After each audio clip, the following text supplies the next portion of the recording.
Testing. Hello, you guys. So, this is going to be the video for 2026.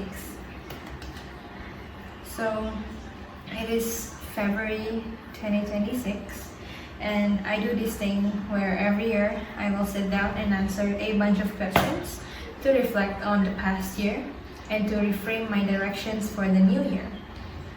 But in this year's video, I'm doing it in my dorm, in our dorm house. So it's different than what I did last year. And pardon me if you can hear a lot of background noise. I know the fan squeaks a lot, and outside there are trees and birds, and just a disclaimer for today's video. So never mind all that. I'm just going to dive straight into the questions that I will be answering. Okay, so the first question, as you sit here now, what are 3 words that describe your current season of life? 3 words that describe my current season of life. What season of life am I in?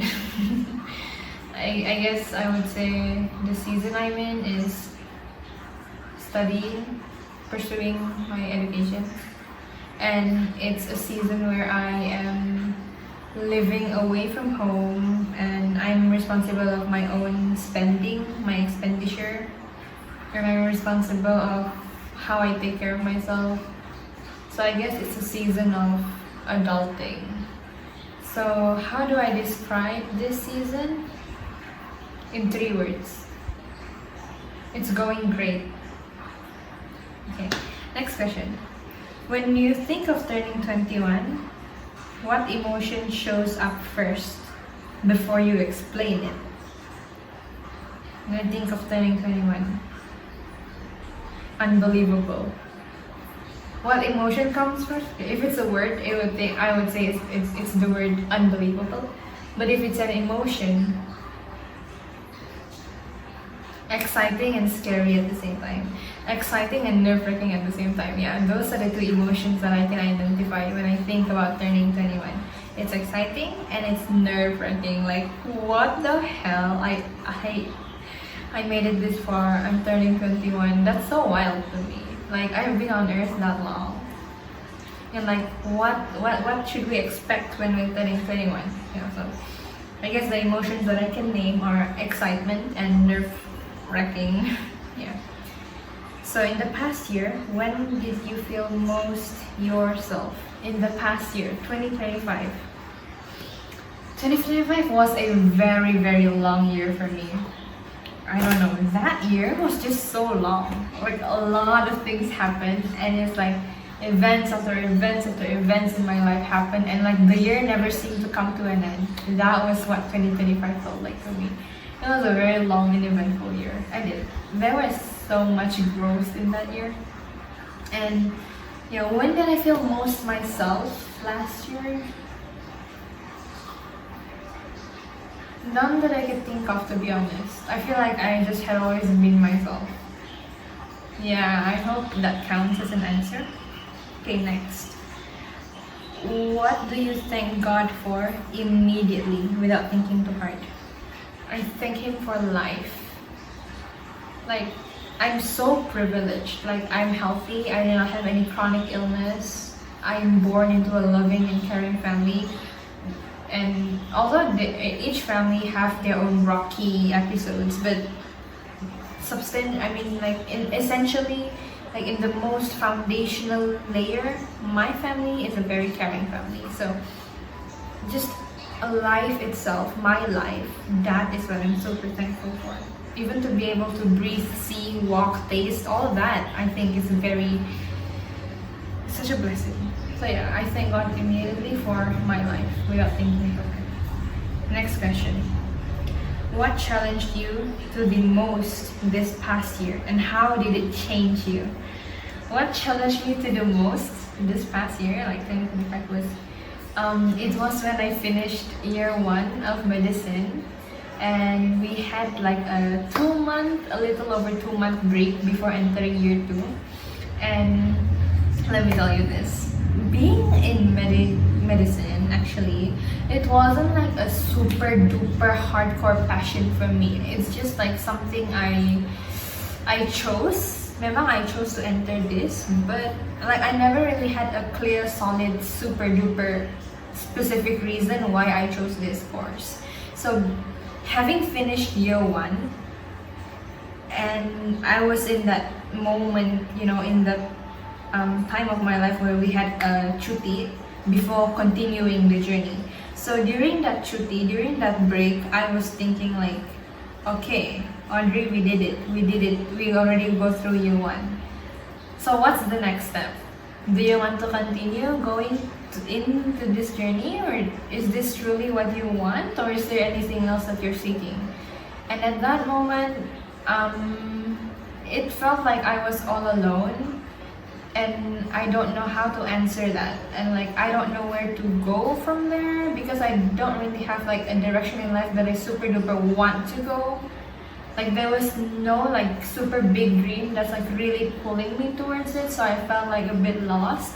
And I do have people around me that can hear me out and can give me advice, but ultimately these answers needs to come from myself, and I didn't know what my answer was. So that's why when I was during that chuti, I felt quite lost. So I think that was the most difficult part for me. But over time, thankfully, thank God, I was able to speak with my mom, speak with a counselor, and being able to like go through my thoughts and really understand what is it I'm worried about, why am I feeling like uncertain, and then what is it that I'm trying to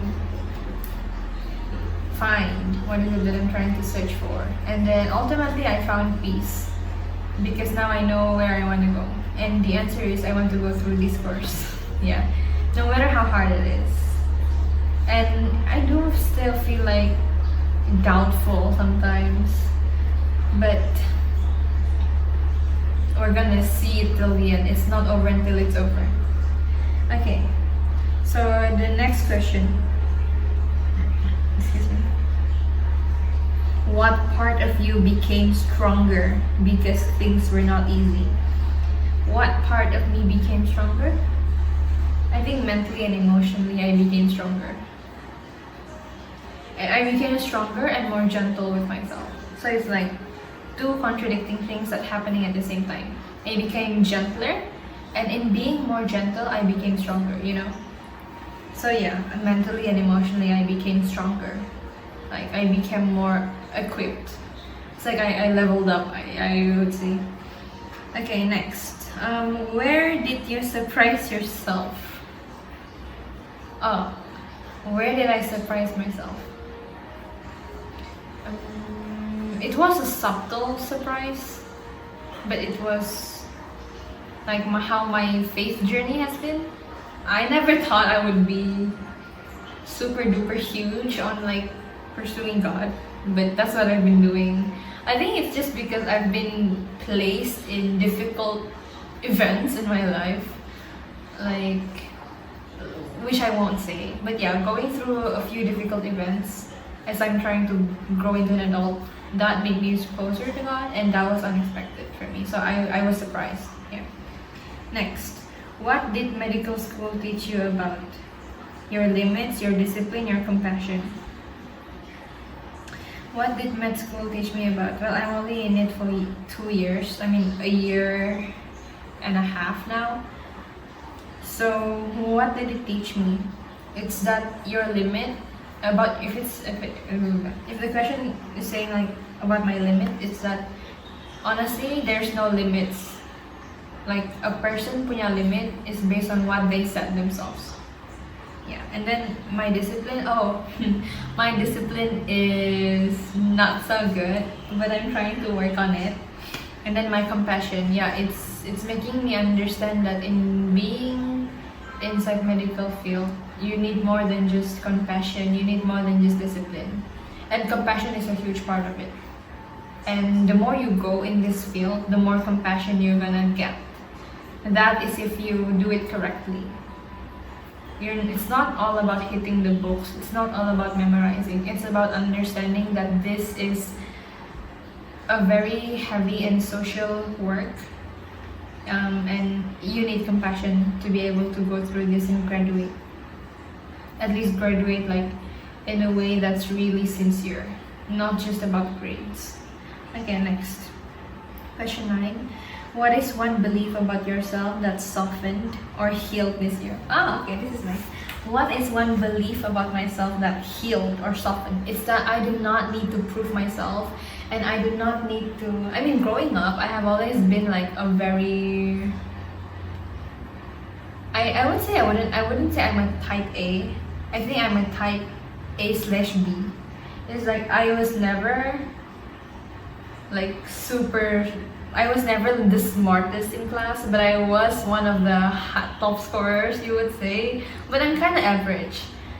But along with that, I also feel like I need to be achieving things all the time and being able to show a result out of it.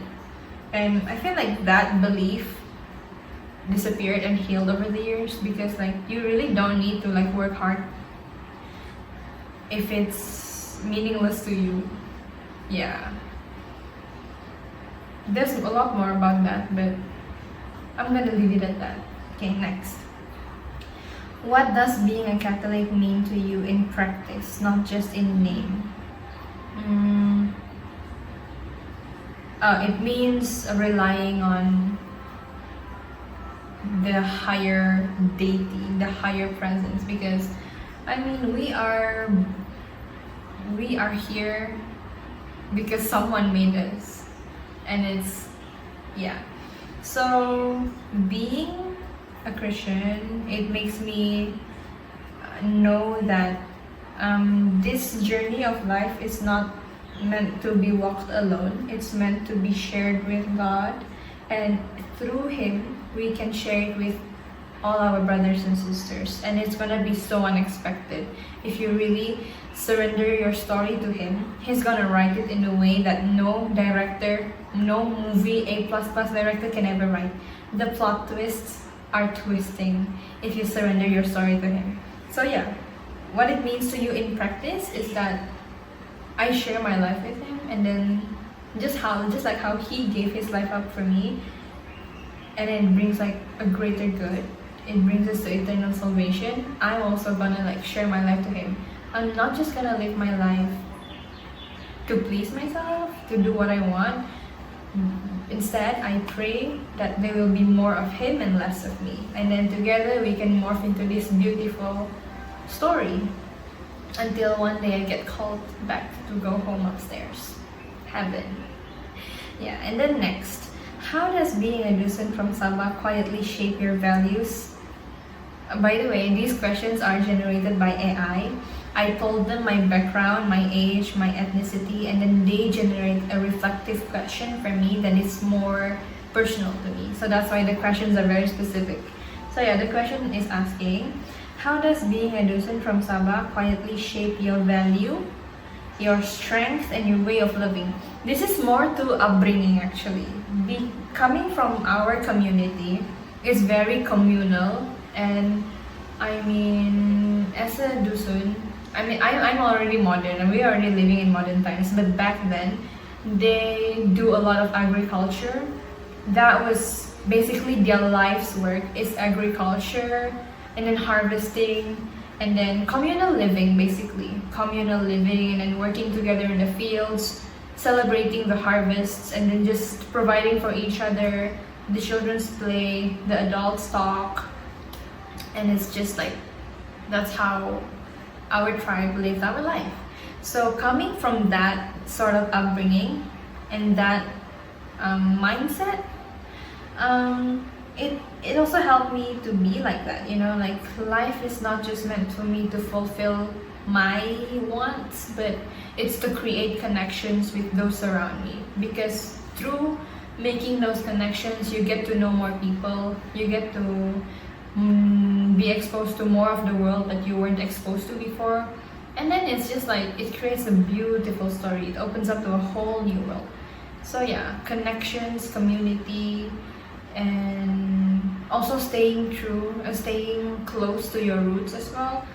That is what anchors me in my value and my strength and my way of living. Yeah.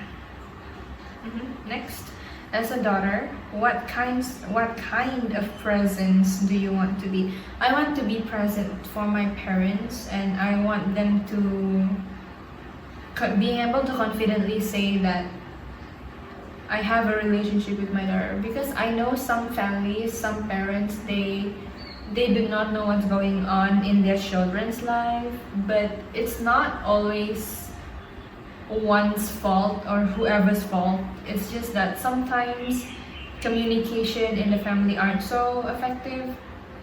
So for me as a daughter, I want to be able to have a healthy communication relationship with my family, and yeah, being able to talk our hearts out and being able to give tolerance and understanding to us between parents and children. That's the kind of daughter I want to be. Yeah. And then as a sister, what do you hope your siblings feel when they think of you? I hope that they will feel happy knowing that they have someone like me to rely on, to get inspired by, to talk to confide in. Yeah, that's what I hope my siblings feel when they think about me. Okay, next. Which part of your identity do you want to protect more fiercely this year? Okay. Oh, okay. I don't know how to say it, but I figured it out. But I don't know how to say it, you know? Which part of your identity you wish to protect more fiercely this year? Not to be a pushover. I wouldn't say I'm a pushover, but sometimes I do not know how to say no to people, which is weird coming from me, because if you know me when I was younger, you would know that I have a strong pendirian, I would say. But then as I grow older, I tolerate other people more than I should have. So when people like ask favors of me, I find it hard to say no, especially if they're close to me. And that is what I want to protect more of myself, like being able to say no and not being worried about what they think of me afterwards. That is my answer.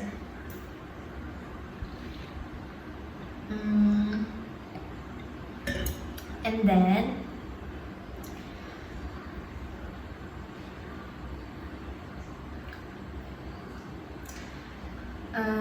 number 15.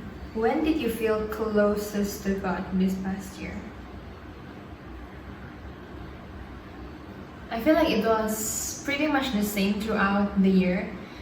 It comes in waves. It's like at some point I'm like very nonchalant, and then at some point I'm like very like, whoa, praise God, and then at another point I'm like nonchalant, and then praise God, and like there's no super duper high peak. It's like kind of uniform. Yeah. Okay. And then when was it hardest to trust Him? And what did you learn from that?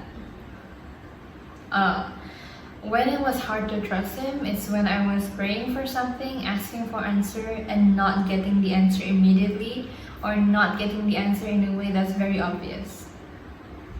Basically, not having things done my way. Yeah, like not having things very clear cut and obvious. That was when it was hard to trust Him. Like when I'm waiting on Him and like He's not responding in a way that I can hear, in a way that I prefer, you know? So yeah, and what did I learn from that? To surrender more. If you still find it hard to trust, then that means you were not done surrendering your trust. So what did I learn from that? Trust more, lean more, and keep showing up in faith. Yeah. Next, in what small ordinary ways did you try to bring Christ's light to others. I try to be inclusive of everyone, and I actively stop judging people even though I do not want to, because sometimes you just like think and just have thoughts, and then it's a very like kind of judgmental thoughts. But when I notice that, I try to be more actively not think about that and just think about how we should love one another and treat one another the same. So yeah, I try to be more inclusive, I try to be less judgmental, and those are how I've been trying to show Christ's light to others. Next, where do you feel God is gently inviting you to grow? How many questions do we have? Okay, we are like halfway. Okay.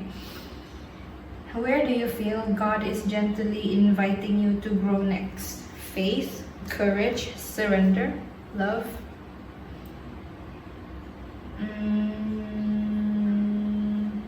Where do I feel God is gently inviting me to grow next? Faith, definitely, I'm still growing in it. Courage, also, yes. Surrender, yes, surrender more of my trust to Him. And trusting more of my life, more of what I value, what I think matters to me. Surrendering those to Him, knowing that He will make things out to be for the best of my interest. Yeah.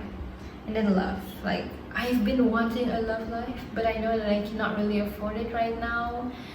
So I'm surrendering that to Him as well. So yeah, these are really all the places I feel like God is nudging at me to like surrender more to Him. Faith, courage, surrender, and love. Next, when you imagine the version of yourself 1 year from now, what feels different?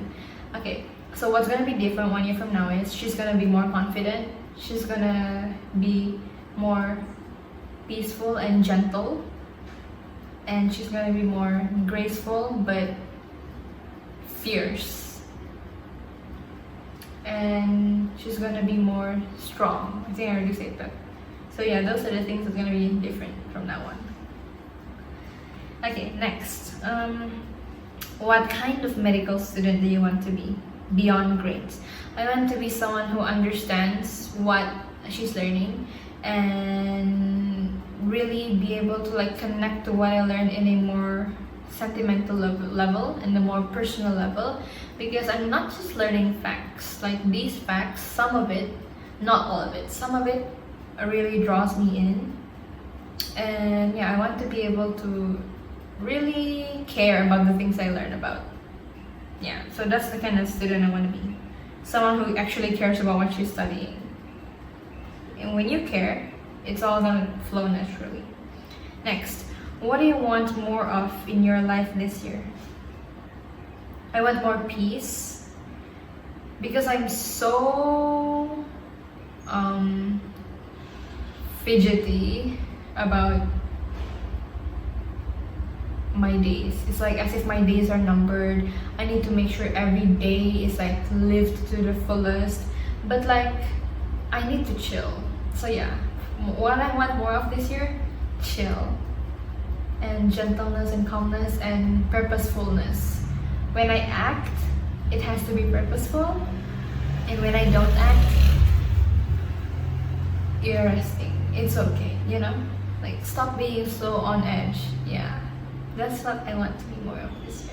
It's for my own good. Sometimes I cannot breathe when I get so overstimulated. Yeah, so that's not good for my health. So that's what I want more of this year. Chill.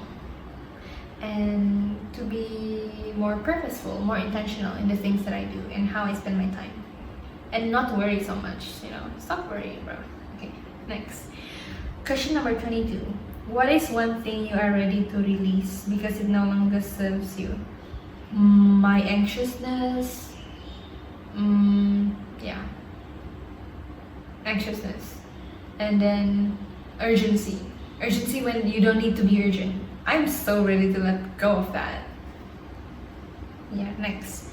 What is one habit, attitude, or practice you want to intentionally nurture?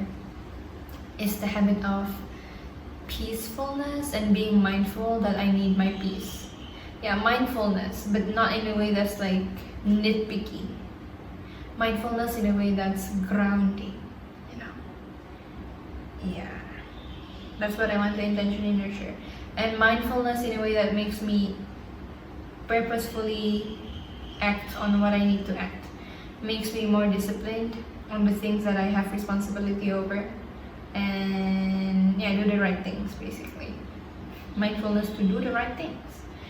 And not let your excuses get in the way. Okay, next, question number 24. If this coming year had a theme or word, what would it be? A theme or word? A theme or word? I would say green, like peaceful green. That's what I want this year to be, like peace, serenity, green. Yeah, that's how I imagined it. Next, what would you like to entrust fully to God this year?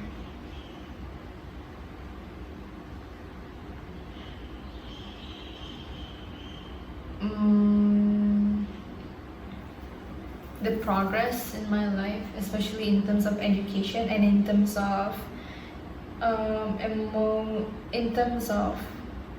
love life. I don't know when it's gonna come around, but I'm gonna entrust that to him. I don't know if it's gonna happen this year even. I really don't. But yeah, I wanna entrust my love life to him, and also my efforts that I put in my education, the results of it, I'm gonna surrender it to him. Yeah. The results of my efforts and my desire to have a love life. Next, end this sentence honestly. I am proud of myself for all that I've been through. Next, what blessing do you hope this year brings? Not just to you, but through you. Damn. More peacefulness. Peacefulness and achievements that was really like some achievements that people really longed for. That's what I hope this year brings. So yeah, that's all. 27 questions, and I did it in 28 minutes.